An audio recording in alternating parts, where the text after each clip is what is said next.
오후 보내고 있으세요? 오늘도 날씨가 너무 좋았죠? 어, 뭔가 제가 길치라서 가다가 막 길을 잃어버렸거든요. 근데 길을 잃어버린 끝에 잠깐 멈춰서 풍경을 바라보게 됐는데요. 그 풍경이 너무 예쁜 거예요. 그 학교 주변으로. 그래서 길을 잃어버렸지만 그래도 행운이다 이런 생각이 들었어요.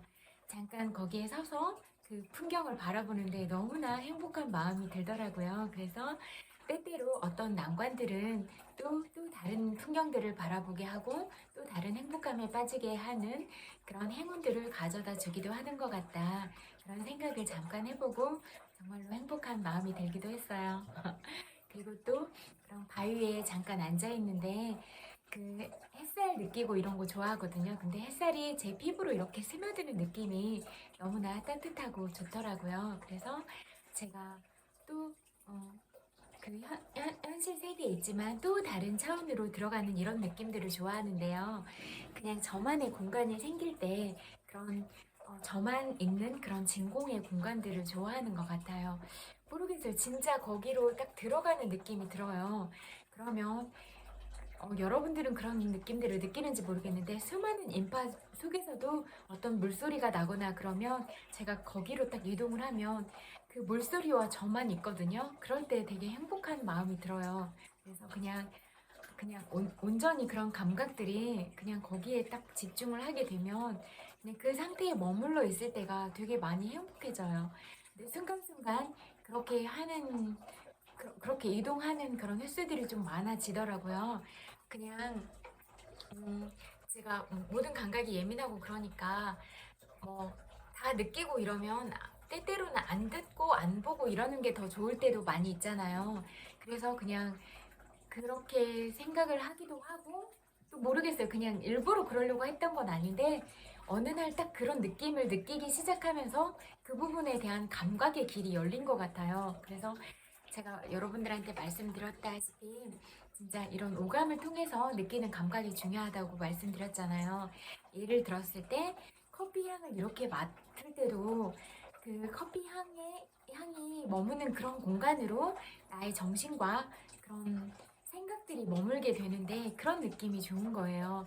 그래서 뭐 물소리를 듣는다거나 뭐 파도 소리를 듣는다거나 뭐 그렇게 찬바람 냄새를 맡는다거나 막 그런 느낌들 있잖아요. 모든 감각이 느껴지는 또 햇볕을 이렇게 피부로 온전하게 다 받는다던가 이렇게 무더운 여름날 이렇게 걸어가고 있는데 햇빛이 등 뒤에 진짜 온 몸으로 딱 받쳐주는 것 같은 그런 느낌들을 느꼈을 때도 등이 너무 따뜻해지면서 그런 감각의 느낌도 너무 좋거든요. 그래서 그냥 그렇게 좋았던 기억들을 자꾸자꾸 해보는 거예요. 그러면 그럴 때마다 행복하고 그때 느꼈던 행복들이 다시 그런 공간으로 나를 데려다주고 그런 순간순간의 여행들이 있거든요. 여러분들은 그런 경험들을 해본 적이 있으세요? 만약에 없으시면 한 번쯤 해보세요. 그렇게. 그리고 이제 뭐 평상이나 그런 곳이 있으면 그냥 이렇게 누워서 하늘을 바라보면 그냥 그 하늘이라는 공간과 나만 있는 것 같은 주변은 그냥 병풍처럼 있고 그렇게 오롯하게 들어가는 그런 느낌들이 있어요. 그런 거는 어려운 거 아니잖아요. 그냥 낙엽이 많이 깔려 있는 어떤 산에 가서도 그냥 누워서 하늘을 바라보면 그냥 내가 누워 있는 자리가 진짜 작잖아요. 그 얼마 되지 않는 체구가 큰 편도 아니고 이렇게 딱 누워 있으면 내가 죽어서도 차지할 공간은 이거밖에 없다 이런 생각이 들고 물론 저는 화장을 해서 뿌려달라고 할 거지만 그런 생각이 들면 너무나 많은 욕심이 무슨 소용이 있는가 이런 생각도 들고 또 생각보다 그런 낙엽 위에 누워 있을 때 그런 푹신한 느낌이 좋기도 하고 그냥 진짜 자연 속에 오롯하게 잠기는 그런 느낌들이 너무 좋거든요. 그래서 그냥 그렇게 그런 작은 체험을 통해서도 여러 가지 생각들을 하고 또 내 생각의 공간을 확장시키기도 하고 또 정서적인 환기도 좀 더 이렇게 환기구를 열어놓고 그러면서 제가 행복해지고 또 저의 생각도 조금 더 깊이 하고 좀 더 깨달음의 과정으로 가지고 가서 그렇다면 내가 오늘 느낀 이런 부분들을 실생활 생활에서는 어떻게 적용하고 도입을 시켜서 살아갈 것인가 이런 생각들을 많이 하면서 좋은 방향으로 갔던 생각들을 잡아가지고 오는 것 같아요. 그래서 어떤 일이 일어났을 때 그런 생각들을 한다거나 조금 더 내가 누군가를 이해하고 싶거나 어떤 상황들을 이해하고 싶을 때 그때 느꼈던 감정이나 생각들을 가지고 와서 대입을 시켜보는 것 같아요.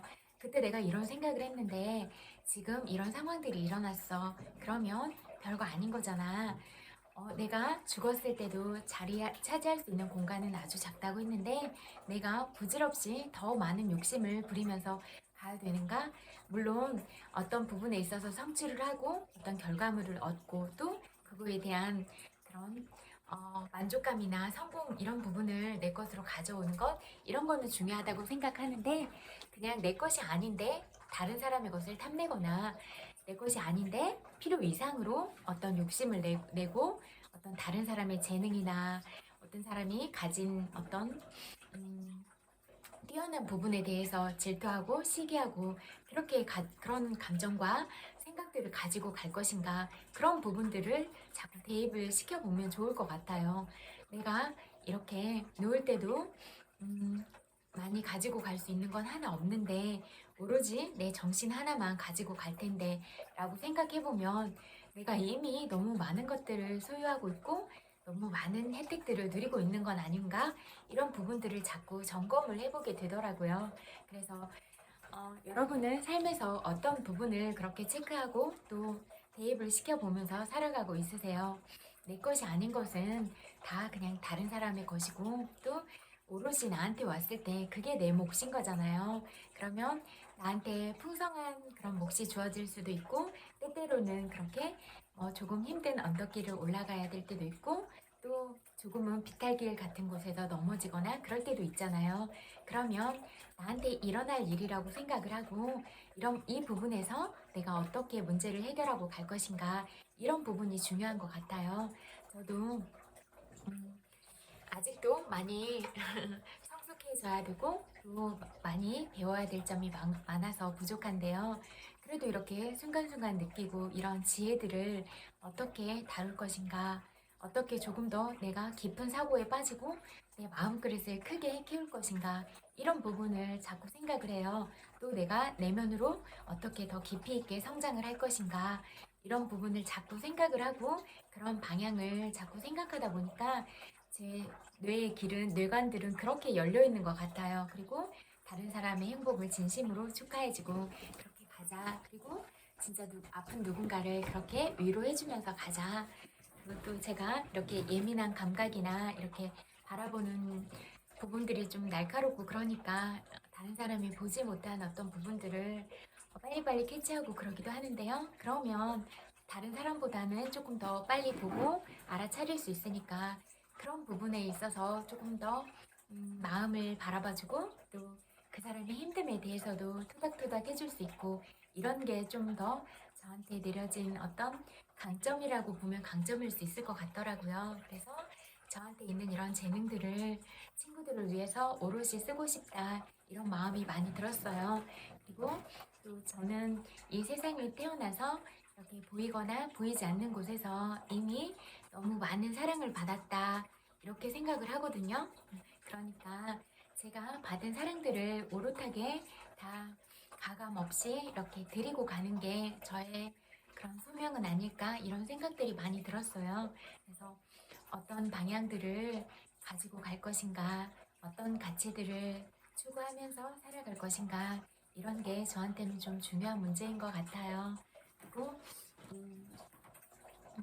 지금 이 시대가 요구하고 있는 상이 어떤 인간의 어떤 인간 본질에 대한 귀중함이나 소중함들 그런 부분보다 그냥 보여지는 외관이나 사람이 그냥 어떤 그냥 진짜 인간의 존엄성 자체로 이렇게 그대로 인정을 받기보다는 어떤 본능적인 차원에서 인간이 조금 그런 물질이나 재화보다 조금 더 낮은 단계처럼 인식이 돼서 사람 자체도 그런 도구적 수단으로서 그렇게 보여지고 사람들도 그런 것들을 요구하고 있는 시대에 살고 있지 않나? 이런 생각들이 많이 들었어요. 음,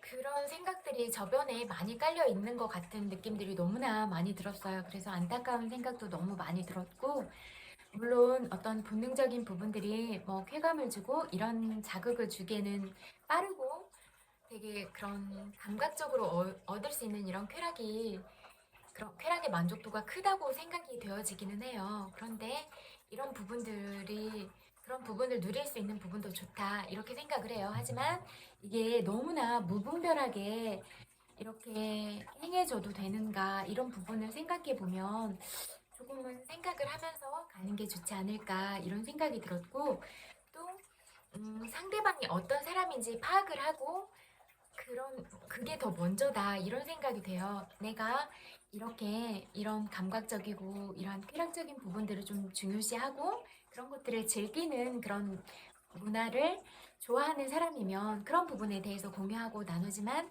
그게 아니라 조금 더 정신적인 부분을 추구하고 그러면 그런 부분을 존중해주고 그런 부분들이 맞았을 때 이렇게 또 그런 어떤 그런 본능적인 부분을 교감하고 이런 부분은 조금 더 저한테는 좀 더 추후의 선택인 것 같아요. 처음부터 본능을 추구해서 그냥 몸만 보고 좋아하는 이런 거보다는 조금 저는 느리게 가는 게 더 좋더라고요.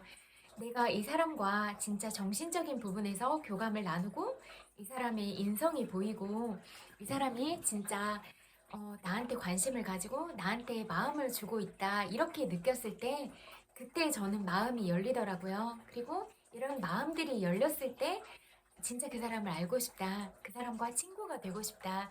이렇게 깊이 있게 가게 되는 이런 스타일인 것 같아요. 그래서 우리가 상대가 어떤 사람인지 먼저 아는 게 중요하다. 그리고 상대가 좋아하지 않는 것을 하지 않는 게 그 사람을 위하고 존중하고 배려하는 태도다. 이렇게 생각이 돼요. 상대가 싫어하는 걸 계속 하면서 친구가 될 수 있을까요? 저는 아니라고 생각해요. 그러면 내가 이 사람과 친해지려면 어떻게 해야 돼요? 상대방이 싫어하는 걸 하지 않는 것, 그리고 상대방은 어떤 것들을 좋아하는가. 그래서 그 사람과 내가 취향이 맞고 생각이 맞을 때 친구가 될 수 있다고 생각을 하거든요. 내가 상대방이 싫어하는 것만 계속 하면서 그 사람과 가까워지려고 하면 가까워질 수가 있겠어요? 이미 물과 기름처럼 다른데 저는 그럴 수 없다고 생각이 돼요. 그래서 제가 중요하게 생각하는 거는 좀 그런 정신적인 그런 부분에 교감을 나눌 수 있는 이런 사람들을 중요하게 생각을 하는 것 같고 저는 마음과 마음이 만날 수 있는 사람을 좋아하는 것 같아요. 그래서 내 심장이 뛰어. 누군가를 생각할 때 내가 좀 내 마음이 콩닥콩닥 뛰고 내 마음이 반응할 때가 좋은 것 같아요. 진짜 좋아하는 마음을 느끼거나 좀 슬프거나 그래도 내 심장이 진짜로 저리고 아플 때 아, 힘든 부분을 그 사람의 어떤 좋은 점이나 어떤 드러나는 어떤 그런 외모적인 조건이나 그런 거보다는 음, 내가 그냥 사람 자체를 좋아하는구나 그렇게 느끼는 것 같아요. 그래서 그냥 저는 마음을 가지고 있고 따뜻한 심장을 가진 사람이 좋더라고요. 그래서 우리는 조금 이렇게 급변하는 시대에 살고 있지만 가슴으로 만났으면 좋겠다. 정말로 내가 너를 이해하고 네가 알고 싶어. 난 네가 궁금해라고. 그래서 그렇게 나의 매력은 이런 것들이야. 나는 이런 사람이야라고 표현을 많이 해서 그런 부분들에 있어서 모두 다 이렇게 합집합은 아닐지라도 어떤 공통되는 교집합 부분이 있다면 조금 조금 이렇게 영역을 넓혀가면서 나와 네가 진짜 마음으로 만나서 정말로 마음을 나누고 오랫동안 평생 갈 수 있는 친구, 가족이 되는 건 아닐까 이렇게 생각을 해요. 그리고 저는 제가 좋아한다면 그 사람이 슬프거나 아파하거나 그런 난관에 처해 있을 때 끝까지 지켜줄 것 같아요. 그렇게 의리를 가지고 끝까지 그 사람을 보호하고 그 사람이 어떤 상황에 처해 있을지라도 제 자신을 좀 내려놓고 제가 욕을 먹더라도 그 사람을 보호하고 최대한 지키려고 할 것 같아요. 그래서 그런 소중한 사람들을 잃어버리고 싶지 않으니까 저는 지킬 것 같아요. 그렇게 재능 있고 사랑스럽고 그런 소중한 사람이 이 세상에 없다면 저는 너무나 가슴이 아플 것 같아요. 그래서 그런 가슴 아픈 일을 겪고 싶지 않기 때문에 제 온 마음을 다해서 온 정성을 다해서 그 사람을 보호하고 지켜줄 것 같아요. 그리고 저는 그게 사랑이라고 생각해요. 그리고 내 사랑에 대한 책임이라고 생각해요. 그래서 우리가 누군가를 사랑했을 때는 그 사랑에 대해서 내가 그 사람을 지킬 수 있고 그 사람을 책임질 수 있는가, 이 부분이 중요하다고 생각을 해요. 음, 그냥 내가 좋으니까 내 마음대로 너를 어떻게 해볼 거야. 그거는 사랑이 아니라고 생각해요. 사랑을 빙자한 강압이나 강요라고 생각을 해요. 사람의 마음이 강압이나 강요로 마음이 열릴 수 있는 부분인가, 그 부분을 생각해 보세요.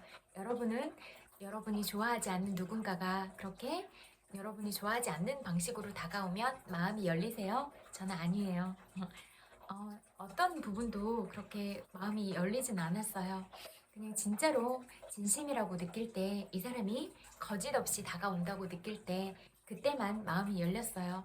친구인 척, 정말로 가까운 사이인 척 다가와도 제가 늘 하는 말, 제가 하는 말 다 분석하고 상대가 하는 말 다 분석한다고 했잖아요. 행동들도 다 분석하고 그랬을 때 거짓으로 일면교로 하는 사람은 저는 싫더라고요. 정말 가식적이다, 양심이 없는 사람이다, 이미 어떤 마음에 진실이 없는 사람이다, 그렇게 파악을 하면 저는 불편하고 좀 싫더라고요. 그래서 저는 그냥 부족한 모습이라도, 아무리 화가 난 모습이라도 솔직하게 말을 할 수 있는 게 중요하다. 그리고 솔직함은 용기다, 이렇게 생각이 돼요.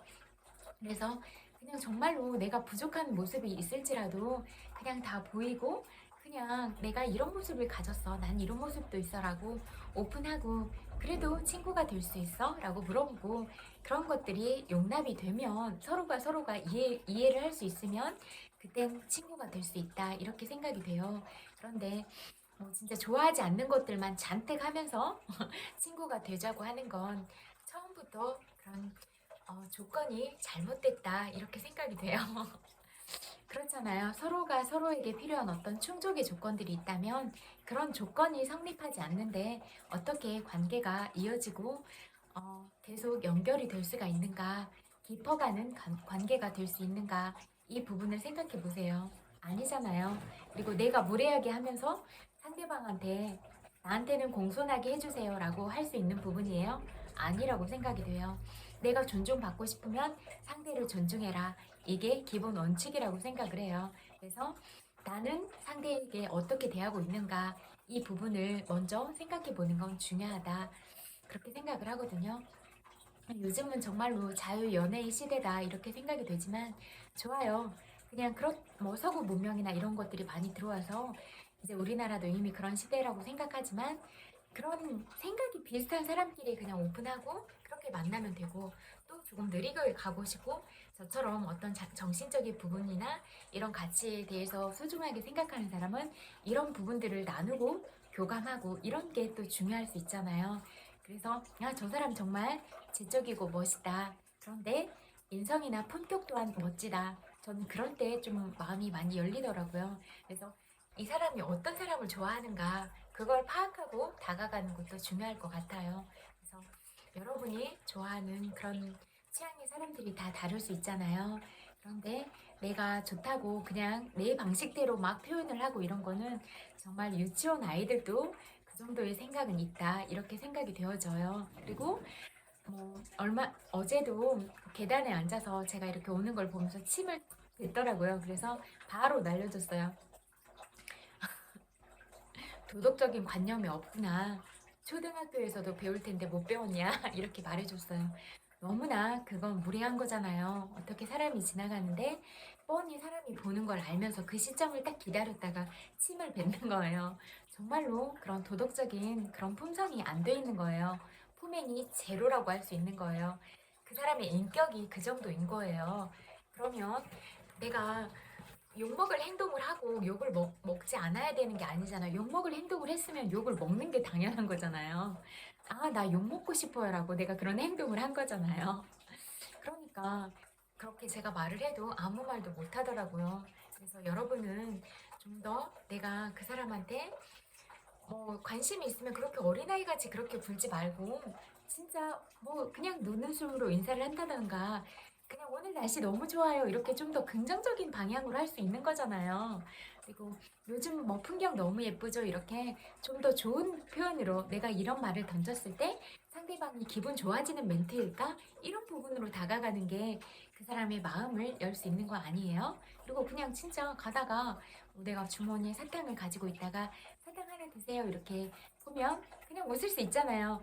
내가 뜻하지 않는 그런 장소에서 누군가가 정말로 고마운 마음으로 사탕을 하나 줬어.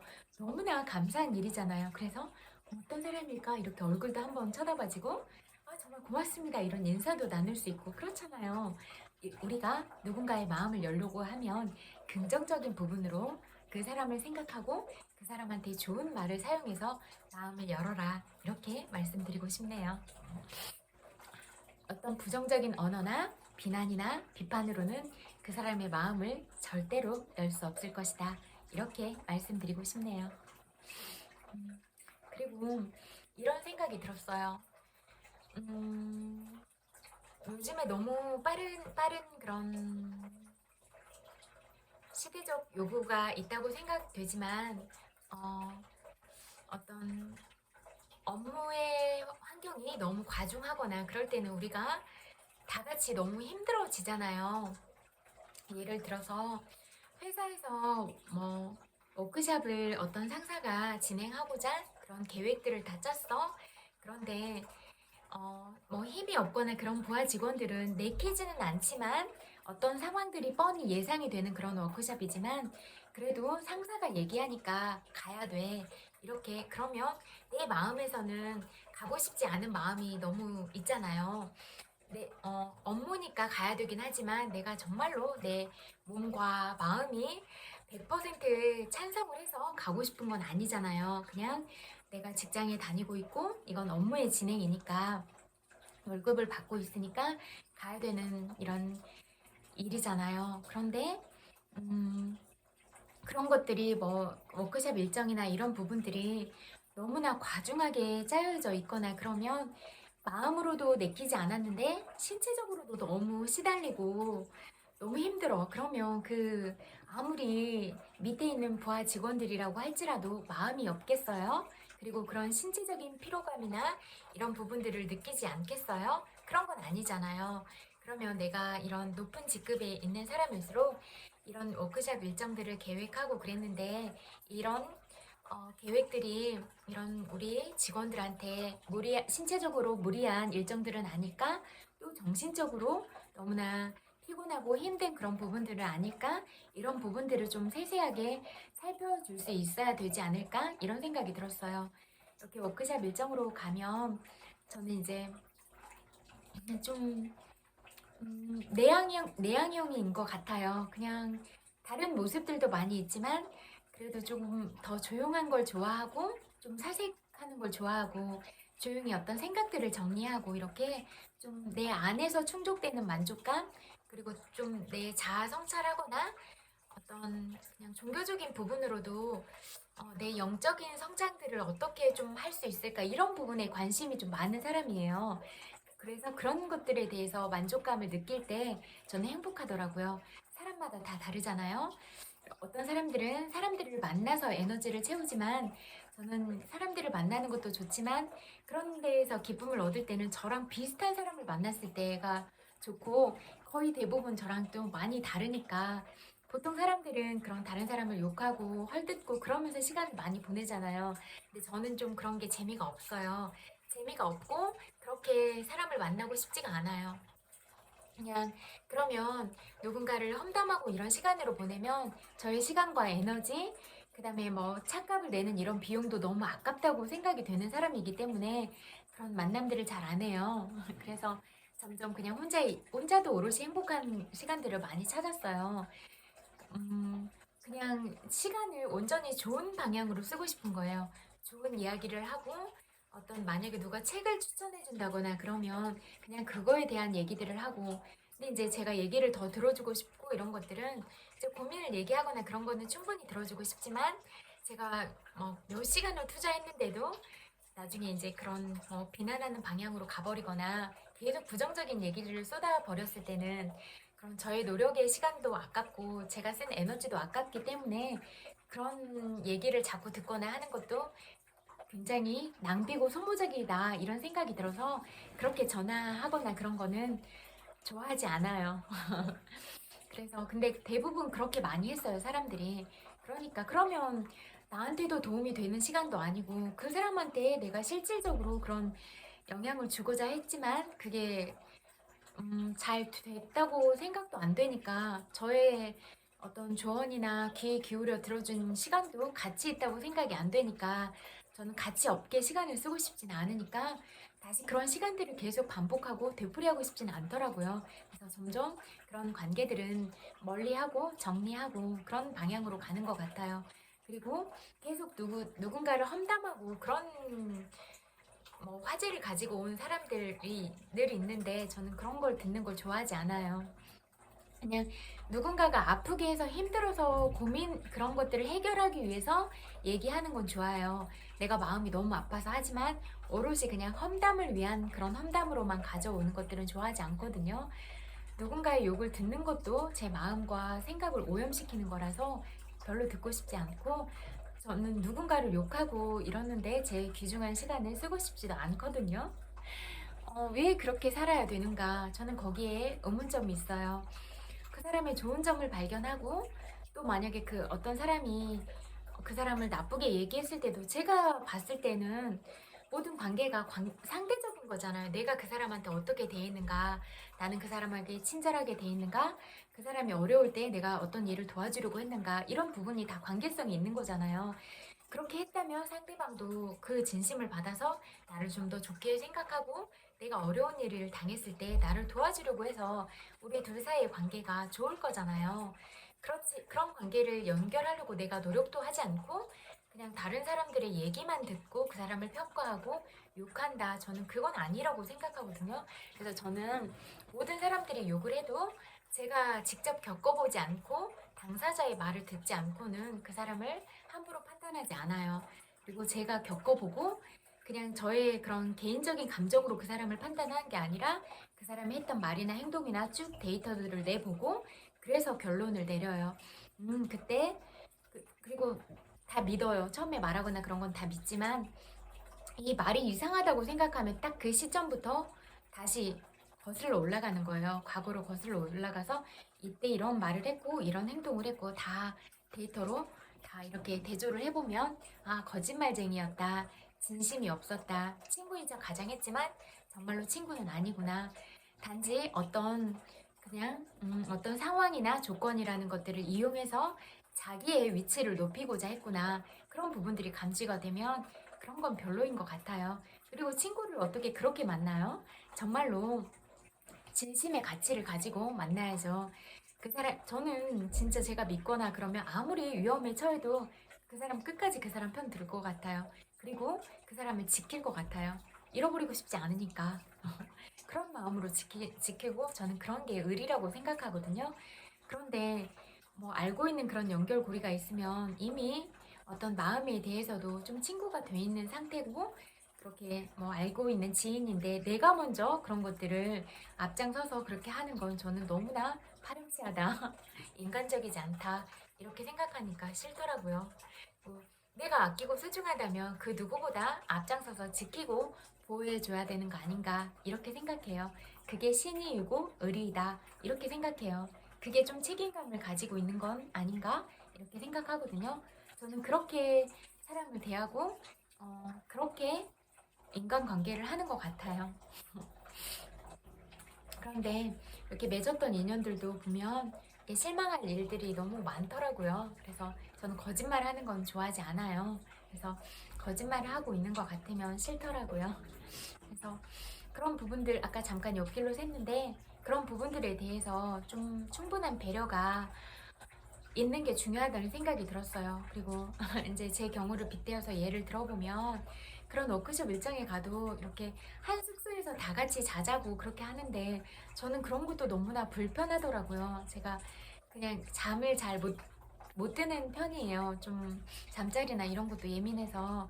그래서 외부로 가는 것도 잠자리가 바뀌면 잠이 잘 안 드는데 막 낯선 그런 사람들하고 같은 방에서 자야 되는 것도 너무 불편한 마음이 들었고, 또 그런 직장 사람들인데 찜질방을 같이 가자고 하는 거예요. 근데 그런 것도 너무 불편한 거예요. 뭐, 뭐 남탕 여탕이 따로 있으니까 그렇게 뭐 혼탕으로 가진 않지만 그 모르는 낯선 사람들 앞에서 이렇게 그냥 이렇게 다 보이면서 만나야 된다는 이 자체도 너무 부끄럽고 그냥 그래서 결사반대해서 안 간다. 찜질방 절대 안 간다. 그렇게 해서 안 가고 그렇게 했거든요. 근데 이제 다 같이 이렇게 술 마시고 늦게까지 그러고 싶어서 이제 숙소는 어쩔 수 없이 한 방에서 자게 됐는데 그런 것도 너무 불편한 거예요. 그래서 진짜 이불 돌돌돌 말아가지고 한쪽 구석에서 잤거든요. 근데 이렇게 누군가가 이렇게 가까이 오려고 하니까 그것도 너무 불편한 마음이 들더라고요. 그래서 최대한 막 이불 말아가지고 이렇게 듣고 또 옷을 갈아입어야 되잖아요. 근데 그 방이 하나밖에 없으니까 그것도 너무 불편한 거예요. 그래서 이불 넣는 다락이 있었는데 거기 들어가서 갈아입고 나왔거든요. 그러니까 그런 부분에 대해서도 좀 같이 일하고 이런 사람들이 그 사람을 수치심을 느끼지 않도록 또 자존심 상하지 않도록 그렇게 보호하고 아껴주는 이런 환경이 마련되는 게 중요하지 않을까? 이런 생각이 많이 들었어요. 그래서 내가 누군가를 지켜주고 보호하려고 그런 마음들을 보이면 한 사람이 그렇게 하면 다른 사람들이 보면서 아, 저렇게 상대방을 보호하고 지켜줘야 되는 거구나. 나도 저렇게 지켜줘야겠다. 이런 사람들이 점점점 늘어나면 정말로 그런 사람들을 지키고 보호하고 이런 문화가 형성이 된다고 생각을 해요. 권력이라는 힘으로, 재력이라는 힘으로 아주 어린아이에 있을 사람들, 그리고 내가 이런 불편해요라고 말할 수도 없는 그런 입장에 있는 사람들이 말을 못할 때 내가 어른이 된 사람이 지켜줘야 되지 않는가. 그리고 그렇게 어른들은 어떤 불편함이 있는지를 좀 세세하게 관찰하고 보호해 주려고 해야 되지 않는가. 이런 생각이 많이 들었어요. 그냥 어려움을 겪었다. 그러면 그냥 다 같이 그냥 쉽게 생각하고 벌떼처럼 달려들어서 공격하고 그냥 이렇게 그냥 세상에 펼쳐 놓는 게 당연하다고 생각하는 게 아니라 이런 상황에 놓일 이 사람이 얼마나 힘들고 아팠을까. 그렇게 몸은 얼마나 고단하고 또 정신은 얼마나 고단하고 아팠을까. 이런 아픔을 아무한테도 얘기하지 못해서 뒤에서 너무 많이 울고 온 건 아닐까?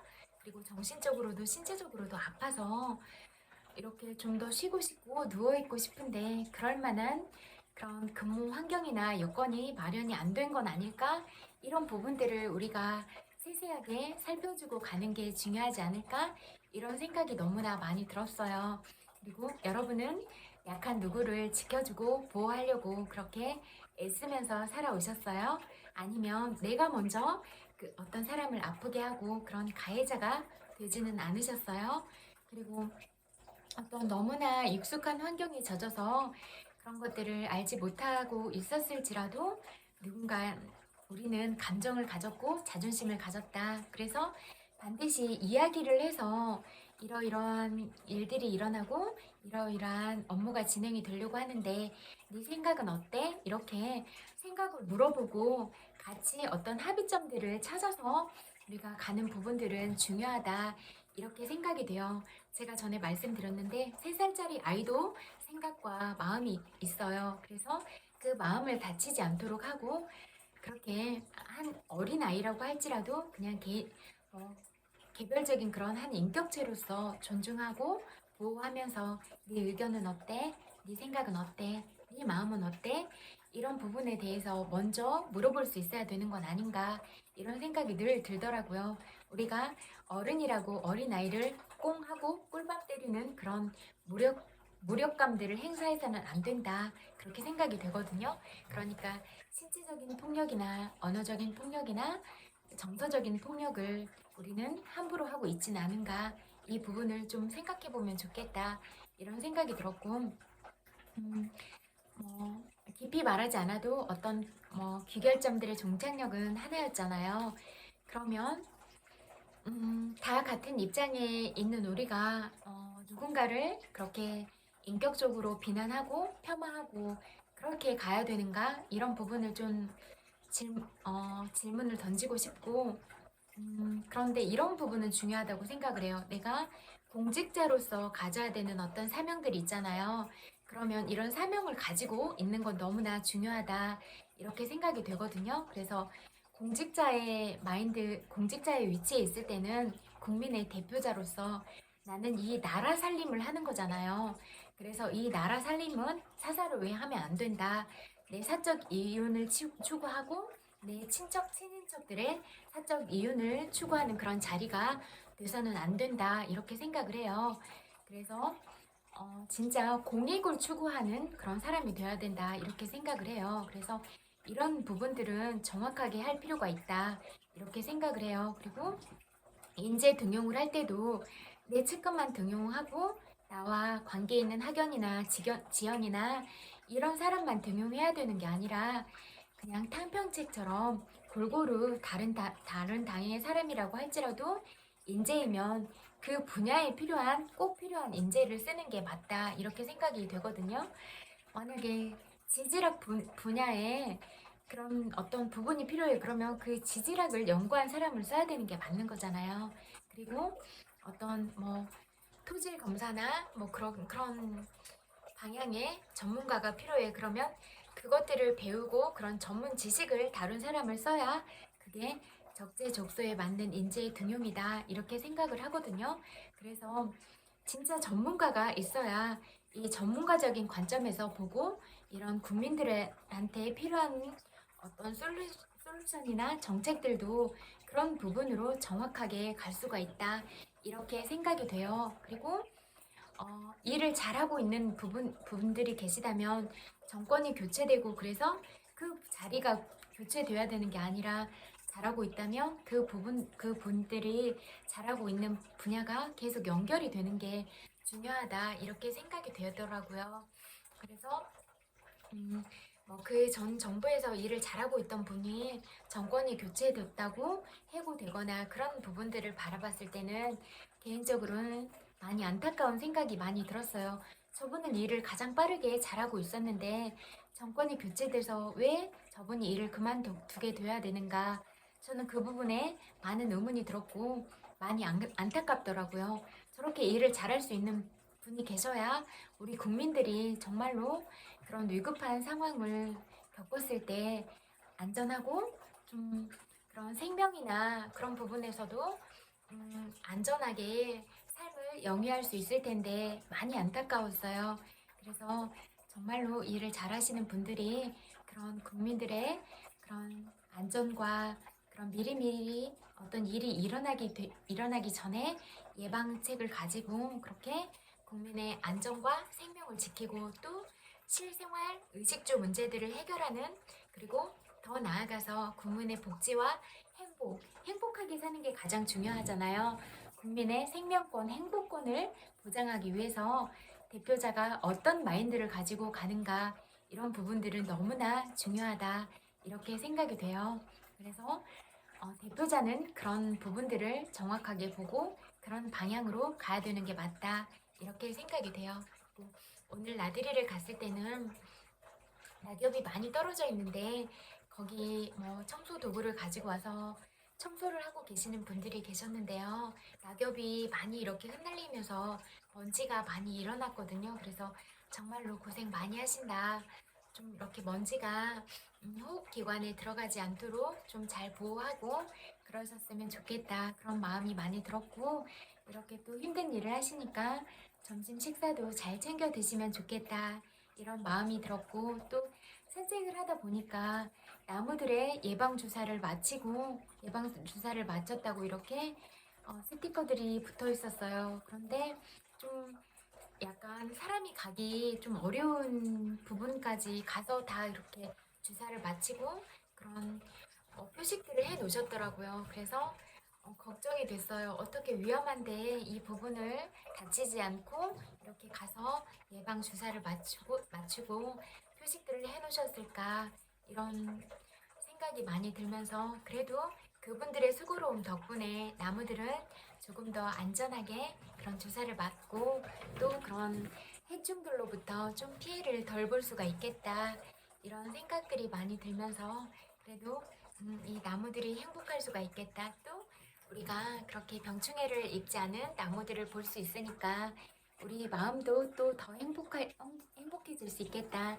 그런 마음이 많이 들면서 정말로 이렇게 우리가 어떤 분들이 해 놓으셨는지는 모르더라도 보이지 않는 이런 손길의 수고로움 때문에 우리가 조금 더 행복한 마음을 가지고 우리가 그런 아름다운 것들을 바라보고 그렇게 누릴 수 있는 후사가 아닌가 이런 마음이 많이 들었어요.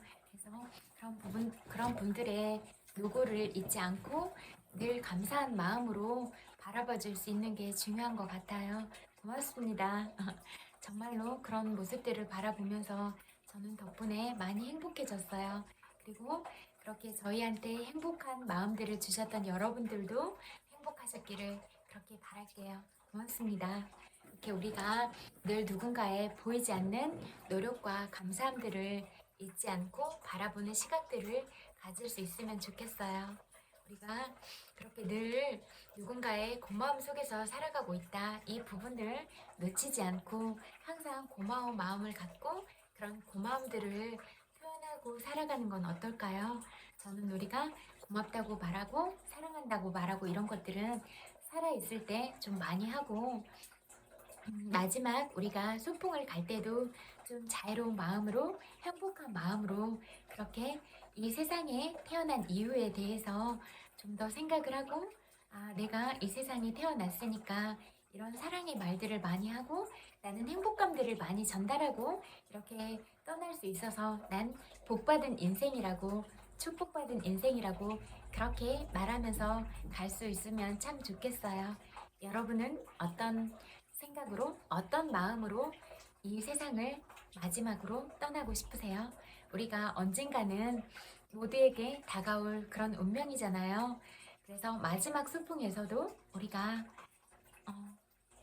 아쉬움 없이 후회 없이 그렇게 자유로운 마음으로 행복한 마음으로 마감하면서 우리의 후손들을 더 사랑하고 우리를 기억하는 후손들도 우리를 생각했을 때 이별하는 이런 이별은 잠깐 슬픔으로 느낄 수도 있지만 그래도 우리가 나누는 사랑이나 좋은 가치들은 그 후손들의 기억에 아름답게 오래도록 남는 그런 아름다운 정신적인 그런 문화유산이 됐으면 좋겠어요. 여러분은 그 부분에 대해서 어떻게 생각하고 있으세요? 그래서 그냥 모든 부분에 우리가 의견을 나누고 이런 부분이 누군가를 폄하하거나 외모 지적을 하거나 그런 방향으로 가지는 않았으면 좋겠어요. 그리고 인신 공격을 하거나 누구나 다 누군가의 소중한 가족이고 또 아이들을 키우고 있고 이런 엄마 아빠인데 엄마 아빠가 그런 구설수에 오르거나 그렇게 되면 그걸 바라보는 아이가 얼마나 가슴이 아프겠어요. 우리가 누군가 자라나고 있는 아이들의 마음에 그렇게 핀멍들게 하는 사람이 되지는 말자 이 말씀을 드리고 싶어요. 그리고 내가 엄마 아빠면 조금 이렇게 아이들한테도 떳떳한 엄마 아빠가 되고 싶고 귀감이 되고 싶은 엄마 아빠가 되고 싶잖아요. 그러면 그런 엄마 아빠의 소망도 꺾어버리지는 말고 우리가 좀 더 아끼고 보호하고 존중해 주는 건 어떨까요? 그래서 엄마 아빠가 행복해야 이런 행복한 마음들을 아이들한테 그대로 고스란히 줄 수가 있어서 또 아이들이 행복한 아이로 자라고 행복한 아이들이 또 다른 누군가를 그렇게 사랑으로 대하고 이런 것들이 쭉 연결이 된다고 생각을 하거든요. 그래서 우리가 이렇게 살아있는 동안은 사랑을 많이 표현하고 이렇게 나누면서 갔으면 좋겠어요. 여러분의 생각은 어떠세요? 오늘 여러분은 누군가에게 사랑한다고 말해주셨어요? 아니면 고맙다고 말해주셨어요? 사랑한다, 고맙다, 고생했어, 내가 널 이해해, 슬픈 너를 위로해줄게 이런 말들을 많이 하고 살아갈 수 있는 우리였으면 좋겠습니다. 책 읽어드릴게요.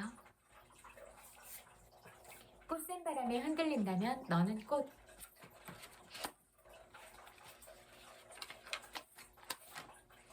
알래스카 개구리. 알래스카 숲 개구리는 무슨 이유로 그곳에 살게 되었는지 개구리 자신도 알지 못하고 원주민들도 잘 모르지만 다리 6번 차고 기오는 긴 겨울 동안 몸이 완전히 언 상태로 변한다.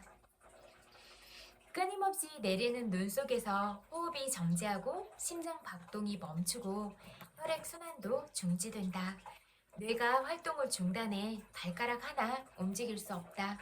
그렇게 초록 얼음 덩어리가 되어 초록색 얼음 덩어리 신기하다. 그쵸? 얼음도 색깔별로 있으면 예쁘겠다. 팥빙수에 색깔별로 얼음이 있다면 재밌겠다. 그렇게 초록색 얼음 덩어리가 되어 기다리다가 마침내 봄이 오면 몇 분 만에 온몸이 해빙되고 폐와 심장이 정상으로 돌아와 가까운 연못에서 다시 삶을 시작한다. 그 빈결의 시간 동안 심장 세포만큼은 살아있어. 날이 따뜻해지면 언제든 부활이 가능하다. 얼어 죽는 것이 아니라 얼어서 살기로 결심한 개구리. 어느 날 자신도 모르게 외딴 별에 와서 온 존재가 얼어붙어도 온 존재로 심장 세포를 살아있게 하는 것. 그게 바로 인생이지. 겹쳐 있다. 새는 어떻게 올 때 쌓인 어둠 그토록 밝게 쏟아내며 새벽부터 노래할 수 있을까? 나는 아직 전생의 어둠조차 목 안쪽에 모아두고 있는데 꽃은 어떻게 가느다란 줄기에 그토록 크고 무거운 꽃송이들 보란듯이 쳐들고 있을까? 나는 작은 번뇌의 무게에도 꺾어진 월하양 꽃대처럼 횡격막에 고개 떨구는데 횡격막에 고개 떨군데 멋지다 이 표현. 풀잎은 어떻게 야생 기러기처럼 그토록 격렬한 비바람 후에 더 생기있게 희망의 부리를 내밀까? 나는 천낭성 별 아래서 사소한 운명의 몰 아침마다 기립근이 끊어지는데 비는 어떻게 씩 빔굿 하듯이 그토록 사납게 퍼붓다가 한순간에 멎을 수 있을까? 나는 감정의 어휘들 기억에 뒤엉켜 절망의 이편에서 희망의 저편으로 건너가는데 일생이 걸리는데 어떤 사람 어떤 길을 걷든 내가 있는 방향으로 다가갔다. 내가 어디에 있는지도 모르면서 어느 곳을 가든 너를 찾아다녔다. 내가 누구인지도 모르면서 첫 음절 외우면서부터 모든 단어 속에서 너의 이름을 찾았다. 너의 이름 알지도 못하면서 소리 들리는 곳마다에서 너의 목소리 쪽으로 귀를 열었다. 내가 어떤 언어로 말하는지도 모르면서 수많은 얼굴들 속을 여행했다. 너를 알아볼 수 있기 바라면서 너 얼굴 본 적도 없으면서 너를 사랑하지 않은 적이 없었다. 어떻게 사랑해야 하는지도 모르면서 너는 아픔이면서 그 아픔 낫게 하는 손님으로 너를 사랑한 적은 없었다. 친구들 서로 다른 길 가고 있을 때에도 서로 다른 곳 바라볼 때에도 내가 나를 살게 했다. 여러분은 누군가에게 사랑을 주면서 그 사랑으로 살아가게 하고 있는 그런 사람들이세요.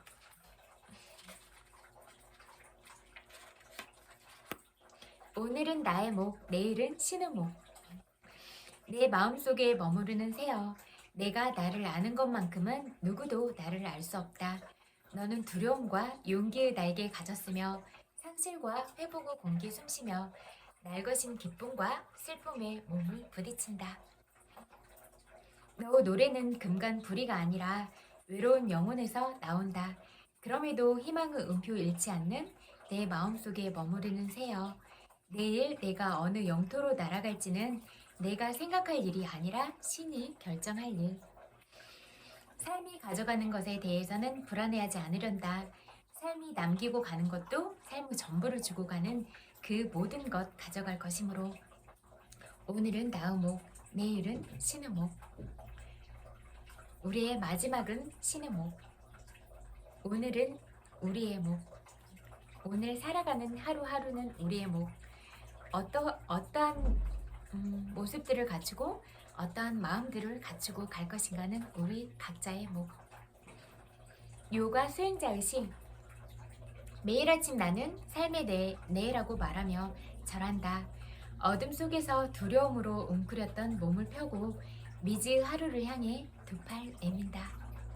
이미 일어난 일과 아직 일어나지 않은 일로 심장을 무겁게 하지 않는다. 그 대신 두 발을 모으고 산처럼 서서 생의 마지막 순간까지 나의 벗이 되어줄 호흡에 마음을 얻는다. 한 다리로 서서는 내가 대지에 뿌리 내린 한 그루 나무임을, 세상이 나를 흔들기도 하지만 결국 나를 흔드는 것은 나 자신임을 자각한다. 모든 행위 속에서 다만 기쁨을 유지하는 것. 이 시 읽다가 이런 생각이 들었어요. 아까도 뭐 어떤 요구르트 이렇게 운반하시는 아주머니가 문을 이렇게 그 어떤 거를 꽝 닫는데 일부러 들으라는 듯이 그렇게 하는데, 그렇게 해서 뭐 기물이 파손되겠어요? 라고 말했어요. 그런데 그렇게 하면 정말 결국 자기 손해잖아요. 자기가 돈 주고 산 그런 기물이 파괴되면 자기 자산에 그런 손실이 일어나는데, 그러면 내가 이렇게 꽝 함부로 행동함으로써 내 물건이 파손되고 내가 결국 그 물건이 깨지면 다시 사야 되는데 정말 바보 같고 멍청한 행위는 아닌가? 이런 생각이 들었어요. 여러분들이 누구한테 욕 날리는 것도 마찬가지예요. 내 품격이 그 정도라고 내 얼굴에 침을 뱉는 행위고 내 마음에 독을 품은 행위인데, 내가 이 정도라고 말하고 있는 걸 자기가 우스워지는 행위를 하고 있다, 이렇게 보면 결국 내 손해인데 왜 한 치 앞도 못 보고 저러고 있는가, 이런 생각들이 너무나 많이 들더라고요. 그래서 내가 말하고 행동하는 건 다 나의 품격이고 나의 모습이다. 그리고 그 모든 것들은 부메랑이 돼서 나한테 돌아올 것이다. 이렇게 생각이 되더라고요. 여러분은 어떤 말을 하고 어떤 행동을 하고 계세요? 그래서 그냥 재밌다는 생각이 많이 들더라고요. 뭐 이렇게 택배 운반하시는 분도 꽝꽝꽝 이렇게 물건들을 던지는 경우를 봐요. 그러면 그 택배 그런 것들도 다 부서지면 자기가 물어내야 되잖아요. 근데 그것도 너무 바보 같은 짓 아니에요? 아니에요? 내가 무거운 것들을 운반하고 일일이 그렇게 집에 가면서 그렇게 배달을 하고 있어. 힘든 그런 요정들을 하고 있는데 나의 잘못된 판단으로 꽝꽝해서 물건이 부서지면 그것도 내가 물어줘야 되는데 결국 내 돈이 날아가는 거예요. 왜 거기까지는 생각을 안 하세요? 바보 같아요. 바보 멍충이들 같아요. 조금 더 깊이 있게 생각하면 결국 내가 함부로 말하고 함부로 행동하는 건 나의 손해다. 그리고 말했잖아요. 어떤 식당이나 어떤 가게들이나 다 마트나 갔을 때 상대방한테 함부로 하면 상대방이 고객으로 안 올 거잖아요. 어차피 뭐 다른 곳을 선택할 수 있는 선택권이 많으니까. 그런데 그렇게 함부로 행동하고 말하고 그러면 내 손님을 다 쫓아버리는 거다. 이렇게 말할 수 있을 것 같아요. 그래서 친절함이 그 손님을 잡을 것이다. 그렇게 생각이 돼요. 여러분의 생각은 어떠세요? 조금 더 깊이 생각해 보세요. 내가 내 손님을 떨어뜨리는 말과 행동을 하고 있진 않는가? 그리고 또 꼭 손님이 아니더라도 내가 말과 행동으로써 내 옆에 있는 소중한 사람들을 다 떠나보내고 있는 건 아닌가? 이 부분을 생각해 보세요. 어떠세요? 당신이 옳다 읽어드릴게요. 과거의 상처보다 현재의 감정을 먼저 알아주기. 어릴 적 엄마의 폭력 속에서 자란 친구에게 천천히 집중하고 묻다 보면 친구 마음속에 가지고 있던 일상적인 안개들이 하나씩 거쳐 나갈 것이다. 그런데 잠깐 친구 마음을 묻기 전에 한 가지 마음을 써야 할 일이 있다. 친구가 편안하게 이야기를 시작할 수 있을까를 생각해 봐야 한다. 처음 꺼낸 말이기도 하지만 엄마에 대한 그것도 부정적인 감정 투성이일 텐데 이야기를 제대로 할 수 있을까? 그에 대한 배려가 우선적으로 필요한 순간이다. 내가 그 친구의 입장이 되어 생각해보자. 내가 괜히 이 얘기를 꺼낸 건 아닐까? 저 친구가 앞으로 나를 바라보는 시선이 달라지면 어쩌나? 그 때문에 제대로 말을 이어가기 어려울 수도 있다. 이런 불안이 해결되어야만 얘기를 제대로 할 수 있다. 친구가 말을 꺼낸 이후에 연기처럼 피어오르는 그 불안을 알아차리지 못하면 그 대화는 곧 끊어진다. 그랬구나. 힘들었겠구나 하고 열심히 공감을 해도 그렇게 된다. 그건 내 잘못이 아니야 같은 공감적 언어를 던져도 왠지 그 말이 스미지 않고 겉도는 느낌을 가질 수도 있다. 이도 안 되고 저도 안 되면 어떻게 해야 하나? 엄마에 대한 감정과 상처를 공감받는 일보다 그 얘기를 하는 것, 그 자체에 대한 친구 부담과 불안이 더 먼저 공감을 받아야 한다. 그게 지금 현재 친구가 가진 더 생생한 감정이기 때문이다. 그래야 다음 이야기를 할 수 있다. 그러지 않으면 엄마에 대해 복잡한 감정을 꺼내기도 전에 우리 엄마도 그때 너무 힘들어서 그랬을 거야 라고 엄마를 두둔하며 이야기를 얼버무리려 하거나 옛날에는 다들 그렇게 맞고 자랐잖아. 나도 그거보다 조금 더한 정도지 뭐라고 말을 돌리며 그만둘지도 모른다. 현재의 감정이 공감받지 못하면 과거의 상처를 꺼낼 수 없다. 지금 여기 감정이 공감받지 못하면 그 다음 이야기로 넘어갈 힘이 생기지 않는다. 어렵게 꺼낸 친구 말머리가 의미 있는 그 속마음 이야기로 연결되려면 친구 현재 감정이 공감을 받을 수 있어야 한다. 공감은 보이지 않는 고비들을 계속 넘어갈 수 있게 해주는 힘이다. 그에 기대어 자기 속마음으로 들어가 숨어있던 자기를 만날 수 있다. 그에 기대어 자기의 전모에 대한 조망권도 확보할 수 있게 된다. 지금 말하면서도 마음이 편치 않겠다. 그렇지 않니? 라고 친구 불안을 먼저 알아주고 짚어줘야 한다. 공감해줘야 한다. 엄마 얘기를 꺼내기가 정말 힘들었겠다며 그 불안에 충분히 눈을 맞춰줘야 한다. 내가 현재 느끼고 있는 불안을 알아준다는 건 내 존재 자체에 초집중하고 주목하고 있는 사람이란 뜻이다. 내 존재를 조건 없이 그대로 다 수용해주는 사람이라는 것이다. 그런 사람을 만났다는 느낌이 들어야 사람은 비로소 안전하다는 느낌을 갖는다. 그래야 자기 상처를 충분히 드러낼 수 있다. 자기 불안을 내려놓고 더 깊은 자기 이야기로 들어갈 수 있다. 사탕 하나 먹고 올게요. 뭔가 이렇게 책을 읽고 말하는 것도 에너지가 많이 소비되더라고요. 소모되더라고요.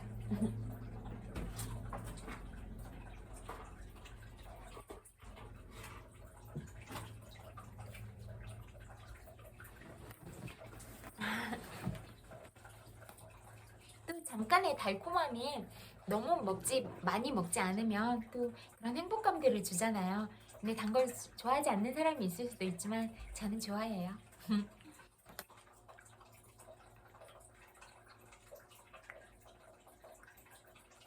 친구 불안을 먼저 짚어주고 공감해줘야 친구가 편안하게 자기 얘기를 할 수 있을 거라는 얘기를 그에게 한 직후에 그가 불쑥 사실 그 얘기는 친구 얘기가 아니라 내 얘기라고 고백했다. 마음이 내가 이 사람한테 말을 해도 안전한가 그 마음이 들 때 우리는 얘기를 할 수 있는 것 같아요. 저는 제 얘기를 잘 안 하는 편이지만 얘기를 했을 때 진짜 공감을 하는 사람을 못 만나봤어요.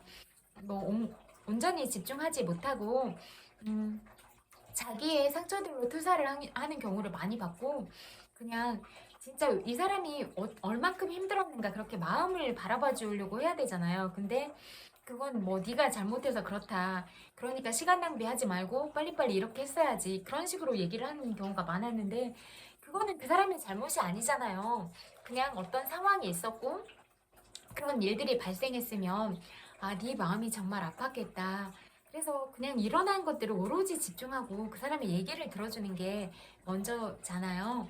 그런데 그렇게 거의 그냥 맞지도 않는 솔루션들을 제공하려고 하고 그래서 마음이 차단되고 오히려 얘기를 하는 게 더 화가 나고 이런 상황으로 연결이 될 때가 많았어요.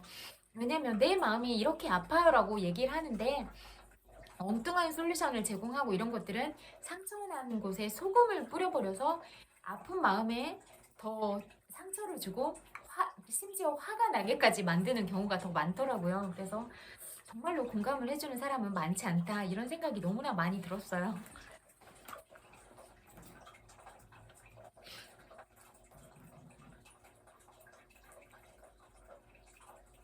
자신을 드러내도 될 만큼 안전하다는 느낌을 받았기 때문에 완전하게 무장 해제를 한 것이다. 아, 그랬군요. 엄마가 언제부터 그러셨어요? 그때부터 나는 그에게 묻기 시작했다. 그가 안전하다고 느끼니 그때부턴 그 말에 집중하면서 그때 드러나는 현재 진행형인 그 마음과 감정들에 마음껏 공감하면 된다. 내가 초등학교 3학년 때 아버지 사업이 망하기 시작하면서부터 그랬던 것 같아요. 잠도 못 자고 안절부절 못하던 엄마가 새벽에 날 깨우는 일도 있었어요. 그러다가 사소한 이유로 새벽부터 두들겨 맞다가 학교에 간 적도 있어요. 세상에 어린애가 얼마나 힘들었을까. 그런 상태에서 학교는 또 어떻게 갔을까. 멍든 자국을 옷으로 덮어 가리고 나서던 등굣길. 학교에 가기도 싫었지만 엄마한테 다시 맞을까봐 멍하니 집을 나서던 어린 시절을 자기를 말하기 시작했다. 이거 너무 슬프다. 눈물 날 것 같아요. 학교에 간들 공부에 집중하니 됐겠어요? 내가 말했더니 그는 그런가요? 하며 재수하던 시절의 얘기를 털어놓았다. 나는 지금까지 내 머리가 나쁘다고만 생각했어요. 머리가 나쁘니 남들보다 노력을 엄청 해야 겨우 비슷하게라도 할 거라고 생각했어요. 그런데 잠이 많은 편이어서 저 자신이 너무 짜증스러웠거든요. 머리가 나쁘면 부지런하기라도 하든지 해야 하는데 스스로를 그렇게만 생각했는데 그는 집중이 안 되고 잡생각이 많았던 자기를 머리가 나쁘고 게으른 증거로 여겨왔던 거였다. 엄마에게 발로 차여서 등교한 날이 더 많았던 어린아이가 어떻게 공부에 집중하고 어떻게 매사에 의욕적일 수 있겠는가. 나는 그 고통에 더 무게를 실어 공감했다. 어려서부터 죽을 둥 살둥 필사적으로 견디고 여기까지 왔는데 자기한테 머리 나쁘다 구박하고 게으르다고 몰아붙이고 그랬네요. 나는 그 생각이 잘못됐다고 하지 않았다. 어쨌든 자신에게 야박했다. 너는 그러고 있었구나. 그랬었구나. 스스로 모습을 있는 그대로 조망할 수 있도록 그 앞에선 거울인 양 나는 그를 계속 비추기만 했다. 그러게요. 내가 나만 가지고 닥달을 했었네요. 그랬네요. 엄마도 때리고 자기도 자기를 몰아붙이고 아이가 얼마나 힘들었을까. 그날 그는 묻혀있던 많은 기억들, 자신에게 야박해 했던 자기 모습들을 끝도 없이 떠올리며 꺼이꺼이 울었다. 내가 한껏 공감하는 그 힘에 기대어 순간순간 고비를 넘어가며 자기 이야기를 이어갔다. 얘기하면서 자신의 여러 모습들을 손으로 만지듯 보았다. 자책만 하던 그가 엄마에 대한 분노를 생생하게 표현하기 시작했다. 무기력하고 무책임한 아빠에 대한 혐오도 쏟아냈다. 동시에 엄마와 아빠에 대한 한없는 연민도 느끼는 그대로 표현했다. 진짜 아팠던 이런 상처들을 오롯이 들어주는 누군가를 만나니까 상처를 다 꺼내고 아팠던 모습들을 다 꺼내고 결국에는 이런 감정들이 해소되면서 엄마 아빠를 이해하는 그런 연민의 과정까지도 들어가게 된 거예요. 그래서 우리가 상대를 오롯이 공감하고 상대를 대할 때 열린 마음으로 있는 그대로 바라봐 줬을 때 상대가 얼만큼 마음을 열 수 있는가 이런 부분들은 진짜 알 수가 없잖아요. 그리고 그런 치유들을 다 받고 나면 이제 다시 채울 수 있는 마음은 사랑의 마음들, 연민의 마음들이다. 그리고 이런 공감과 지지를 받은 사람들이 또 다른 누군가를 지지하고 공감을 하겠죠. 내가 받았던 그런 따뜻한 느낌들처럼. 사람은 꼭 단세포가 아니라서 어떤 경우든 다단한 감정이 당연하다. 엄마 아빠에 대한 상반된 양극단의 감정은 부모 삶에 대한 그 입체적인 반응이다. 서로 모순되더라도 그 감정은 모두 옳다. 나는 서핑보드 위에 그와 함께 올라간 사람처럼 그 이야기를 들으며 그와 함께 출렁거렸다. 자기 상처를 이야기하며 새살 같은 건강성을 되찾다. 공감을 바탕으로 도달한 자기에 대한 입체적인 이해는 사람을 자유롭게 한다. 자기 존재가 완전히 받아들여지면서 자기 느낌이 정돈되면 모든 게 자연스러워진다.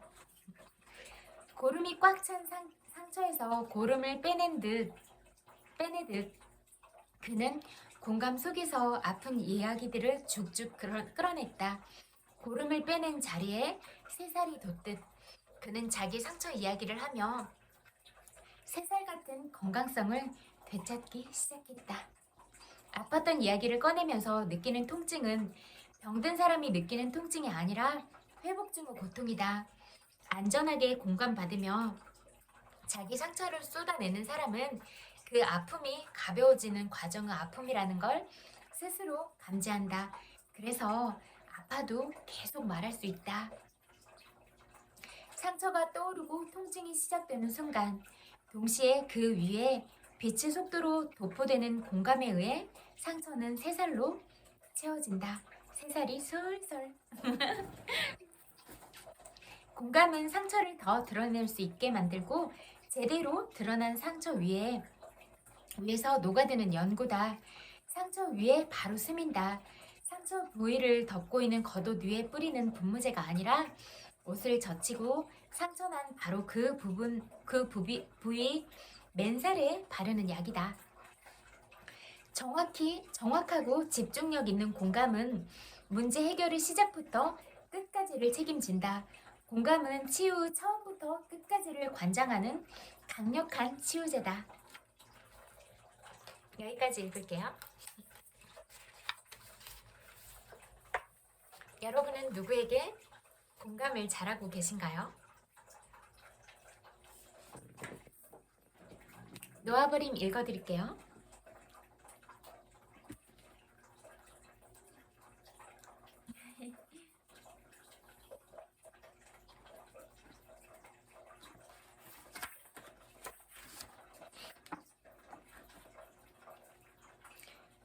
또 다른 방법은 성과를 적어놓을 공책을 만드는 것입니다. 거기에 끊임없이 항복할 목표를 적고 이후 결과가 어떤지를 덧붙여 적어 나갑니다. 또 다른 방법은 항복하는 일에 대한 저항을 놓아버리는 것입니다. 하루를 시작하면서 그날 겪을 수 있는 모든 부정성을 놓아버리겠다는 의도를 재확인합니다. 또한 항복하지 않을 자유도 있음을 재확인합니다. 결국 항복은 전적으로 스스로 선택하느냐, 선택하지 않느냐의 문제입니다. 항복해야 한다는 강박감을 모두 놓아버리세요. 해야 하는 일은 아무것도 없습니다. 항복에 저항하는 원인으로 어떤 것이 가장 많다고 보십니까? 우리는 어떤 감정을 꽉 붙잡고만 있으면 어떻게든 그 감정 덕에 내가 원하는 바를 얻게 될 것이라고 생각합니다. 어떤 감정에 사로잡혀 있을 때는 그 감정을 움켜쥐면 무슨 일이 이루어진다고 생각하는지를 스스로 잘 살펴보면 좋습니다. 그때마다 매번 알게 되는 그 감정이 다른 누군가에게 어떤 영향을 미쳐 나에 대한 상대의 행동이나 태도를 바꾸어 놓을 것이라고 상상하고 있다는 점입니다. 그 상상을 놓아버리면 감정도 기꺼이 놓아버리게 됩니다. 늘 항복하면 수동적으로 되고 마는 것일까요? 그와는 반대로 항복하면 효과적으로 행동할 채비를 갖추게 됩니다. 상황을 처리할 대안을 찾지 못해 주저하기 때문에 수동적일 때가 많습니다. 이를테면 이렇습니다. 회의 때 그 인간 때문에 너무 열받아서 그냥 앉아서 아무 말도 안 했지. 문제가 무엇인지는 뻔합니다. 아무 말도 하지 않은 까닭은 화가 난 나머지 자신이 취할 수 있는 감정 반응은 분노밖에 없다고 상상했기 때문입니다. 그리고 비즈니스 상황에서 분노 반응은 적절한 것이 아닐 수 있기 때문에 아무 말도 하지 않은 것입니다.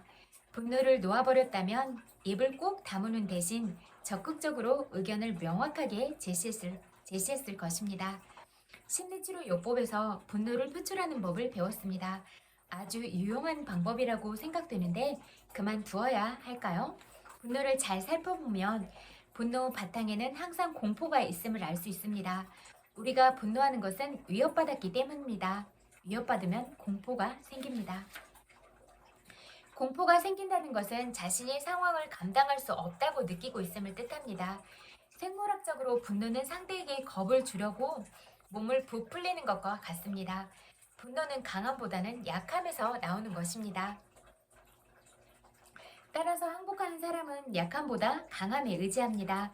항복하는 사람은 상황을 감당하기 위해 분노에 기댈 필요가 없습니다. 게다가 분노에는 기댈 수도 없습니다. 또한 분노는 파괴적 영향을 많이 미칩니다. 예를 들어 내가 분노를 휘두르기보다는 분노가 나를 휘두릅니다. 완전히 항복한 사람은 원한다면 분노 표출을 자유로이 선택할 수도 있지만 그 분노는 표출하기로 선택한 것이지 불가피하게 일어나는 것이 아닙니다. 분노는 신체 기관에 파괴적 영향을 미치는데 특히 만성적 분노가 그렇습니다. 억압된 분노는 고혈압이나 관절염, 기타 다양한 질병과 관련이 있다는 것이 정신과 신체의 관계를 다루는 신체의학의 연구 결과입니다. 그러니까 진짜 부정적인 마음을 품어도 신체의 병을 얻고 그렇게 화를 많이 내거나 그래도 이렇게 신체의 병을 얻을 수 있는 거예요. 항복은 마음의 자연적 심리 기제라고 하셨습니다. 그렇다면 항복하는 법을 굳이 배워야 하는 까닭은 무엇인가요? 항복이나 놓아버림이 마음의 자연적 기제라도 마음속에서는 다수 동기가 서로 충돌하고 있음을 잊지 말아야 합니다. 마음의 일부는 감정에서 오는 긴장에서 벗어나고 싶어 하지만 또 다른 일부는 감정을 움켜쥐고 있으면 어떻게든 마법처럼 어떤 원하는 목표가 이루어질 것으로 믿도록 프로그래밍 되어 있습니다. 의식하고 자각해 기법을 완전히 익히지 않는 한 마음의 갈등에 지배당하고 장악됩니다. 놓아버린 기법을 통해 우리는 기본적으로 마음의 경향을 선택할 능력을 얻습니다. 마음의 영향을 받는 대신 마음에 통합니다. 기법을 통해 자유와 자유 선택 능력을 얻을 수 있는 것입니다. 저는 받아들임이 잘 되지 않아 힘든 참입니다. 어떤 조언을 주실 수 있을까요? 경험상 정말로 본질적인 점에 주의를 기울이세요. 어떤 날은 비가 옵니다. 어떤 날은 화창합니다. 어떤 날은 흐립니다. 비 오는 날씨를 바꿀 수는 없지만 우비를 입을 수는 있습니다. 현실을 직시해 비에 젖지 않는 데 필요한 조치를 취할 수는 있습니다. 바꿔놓을 수 없는 삶의 측면이 많지만 있는 그대로와 다르기를 바라는 기대나 욕구를 놓아버릴 수는 있습니다. 예를 들어 세상을 보고 어딘가에서는 항상 전쟁이 벌어지고 있습니다. 그러니 마음이 평화롭기 위해서는 전쟁 발발도 인간 본성의 일면이며 역사의 이래로 전쟁이 없었던 시기는 없었음을 받아들여야만 합니다. 인류 역사의 97%가 전쟁 중이었습니다. 저는 제가 평생 공포와 불안에 쫓겨 살았음을 깨달았습니다. 하지만 그렇게 쫓겨 산 덕분에 경제적 성공도 가능했던 것 같습니다. 제가 항복하는 법을 배운다면 저 수입에 좋지 않은 영향이 있지 않을까요? 낮은 수준의 동기를 놓아버리면 마음은 저절로 높은 수준의 감정과 동기로 낮은 것을 대체합니다. 생활비를 벌되 공포에 쫓겨서 하는 대신 즐기며 하면 어떨까요? 그러면 동일한 활동이 이어지되 즐겁게 할 수 있고 경제적 보상뿐 아니라 더 많은 것을 얻게 될 것입니다.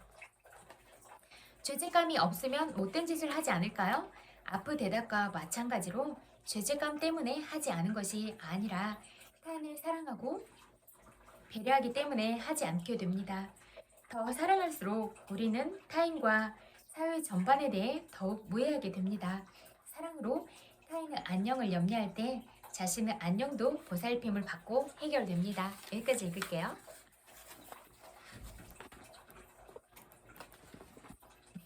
인간관계론 읽어드릴게요.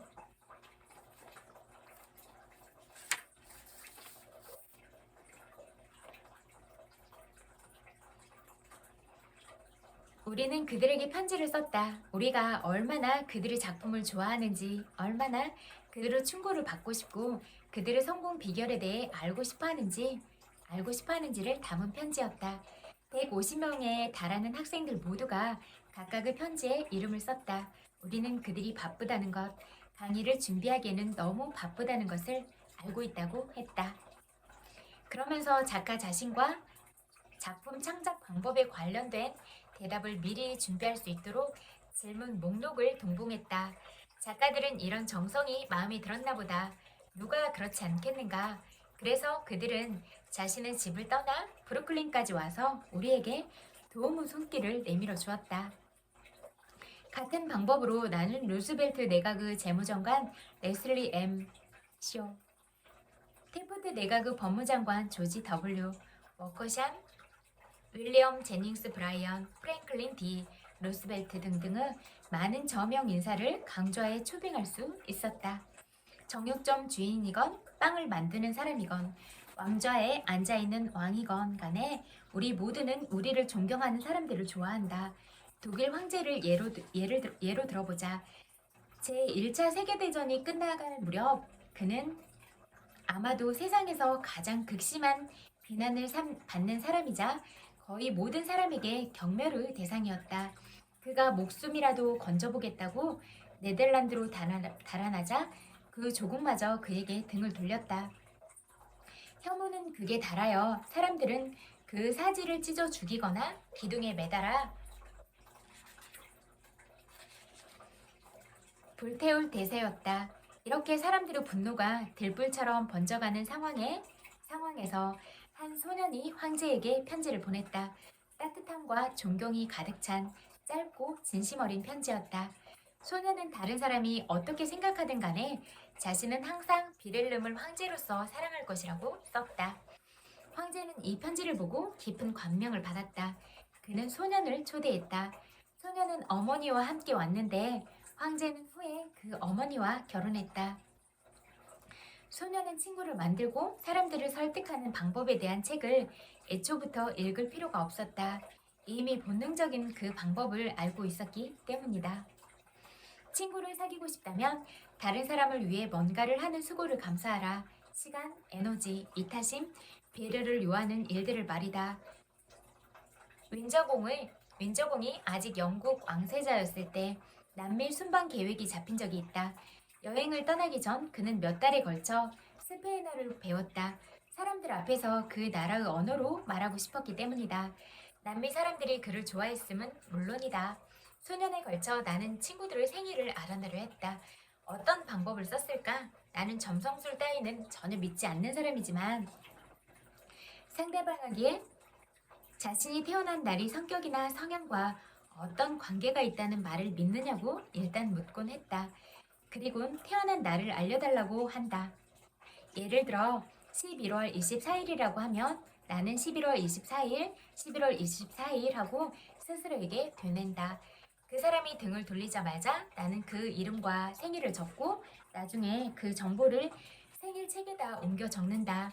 한 해가 시작할 때마다 이 생일책에 적힌 정보를 달력에 옮겨 적어서 내가 볼 수밖에 없도록 만든다. 생일이 되면 편지나 전보를 낸다. 얼마나 인기를 끌었는지 모른다. 나는 사람들 생일을 기억해주는 거의 유일한 사람이었다. 친구를 사귀고 싶다면 활발하고 열정적인 태도로 사람들에게 반응을 보여라. 전화를 받을 때도 같은 생각을 해라. 여보세요 라는 말을 할 때도 그 사람이 전화를 걸어주어서 얼마나 고마운지를 표현하는 어조로 말하라. 뉴욕 전화회사는 전화 교환원을 훈련시키는 연수원을 운영하고 있는데 그 연수원에서는 원하시는 번호를 말씀하세요 라는 말을 안녕하세요, 도움을 드리게 되어 기쁩니다처럼 들을 수 있는 어조로 말하도록 훈련시킨다. 내일 당장이라도 전화를 받을 때 이를 기억하도록 하자. 이러한 인생관이 일을 할 때도 효과가 있을까? 정말 그럴까? 수도 없이 많은 예를 나열할 수 있다. 하지만 시간상 두 가지 사례만 이야기하겠다. 뉴욕시에 있는 한 대형 은행 직원이었던 찰스 R. 월터스는 어떤 기업에 대한 비밀 보고서를 작성하는 업무를 맡았다. 그가 간절히 필요로 하는 사실들에 대해 알고 있는 사람이라곤 단 한 사람밖에 없었기에 월터스 씨는 그를 만나러 갔다. 그는 대규모 업체의 사장이었다. 사장실로 안내되는 중에 비서가 문으로 빼꼼히 머리를 내밀며 사장에게 오늘은 드릴 수 있는 우표가 없다고 말했다. 12살 아들을 위해 우표를 모으고 있는 중이죠. 사장은 월터스 씨에게 설명했다. 월터스 씨는 자신의 업무에 대해 말하고 질문을 던지기 시작했다. 사장은 모호하고 일반적이었고 막연한 태도를 취했다. 여기까지 읽을게요.